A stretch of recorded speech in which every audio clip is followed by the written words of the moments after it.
Magandang araw po.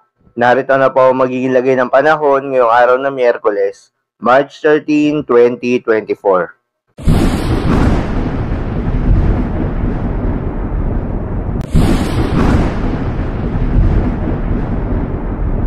Sa kasalukuyan nga tayo sa pag-asa, tatlong weather system na ang nakakaapekto sa ating bansa. Una na nga riyan ay itong northeast monsoon o hanging amihan na magdadala ng mahihinang pag-ulan sa northern at central Luzon. At dahil bahagyang lumakas itong northeast monsoon, nagkakaroon muli ng banggaan ng malamig na northeast monsoon at mainit na easterlies. Ito yung tinatawag na shear line. At nagdadala ngayon ng mga pag-ulan sa silangang bahagi ng Central Luzon at Southern Luzon. Habang yung easterlies naman o yung mainit na hangin galing sa karagatang Pasipiko ang nakakaapekto naman sa nalalabing bahagi ng ating bansa. Magandang balita naman dahil ayon sa pag-asa ay walang binabantayan na low pressure area o bagyo sa loob at labas ng ating Philippine Area of Responsibility na maring makaapekto sa ating bansa for the next 3 to 5 days. At ngayong araw nga ng Miyerkules ay asahan sa Isabela, Quirino, Aurora at hilagang bahagi ng Quezon ang maulap na kalangitan na may kalat-kalat na pagulan at pagkidlat pagkulog. Dulot yan ng shear line.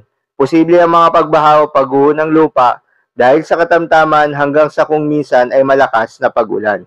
Sa Cordillera Administrative Region naman at natitirang bahagi ng Cagayan Valley ay asahan ng maulap na kalangitan na may mga mahihinang pag-ulan.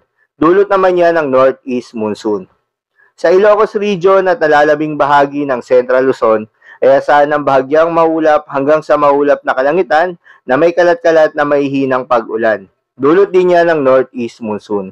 Sa Metro Manila naman at iba pang bahagi ng bansa, asahan ng bahagyang maulap hanggang sa maulap na papawirin na may kalat-kalat na mga pag-ulan o pagkidlat pagkulog. Dulot naman yan ng easterlies at mga localized thunderstorms. Posible rin ang mga pagbaha o pagguho ng lupa during severe thunderstorms. Pinag-iingat po yung mga kababayan natin sa mga banta ng mga pagbaha o pagguho ng lupa, lalong-lalo na sa mga lugar na inuulan na noong mga nakaraang araw pa. Para naman sa lagay ng mga dagat baybayin, ayon sa pag-asa ay wala namang nakataas na gale warning sa anumang seaboards ng ating bansa. Ligtas pa rin pumalaot yung mga kababayan nating mangingisda at yung may mga maliliit na sasakyang pandagat. Ngunit pinag-iingat po yung mga nagbabalak pumalaot sa bahagi ng Northern Luzon kung saan katamtaman hanggang sa maalong karagatan ang posibleng maranasan, dulot yan ng amihan. So yun lamang po para sa lagay ng panahon ngayong araw ng Miyerkules. Keep safe everyone.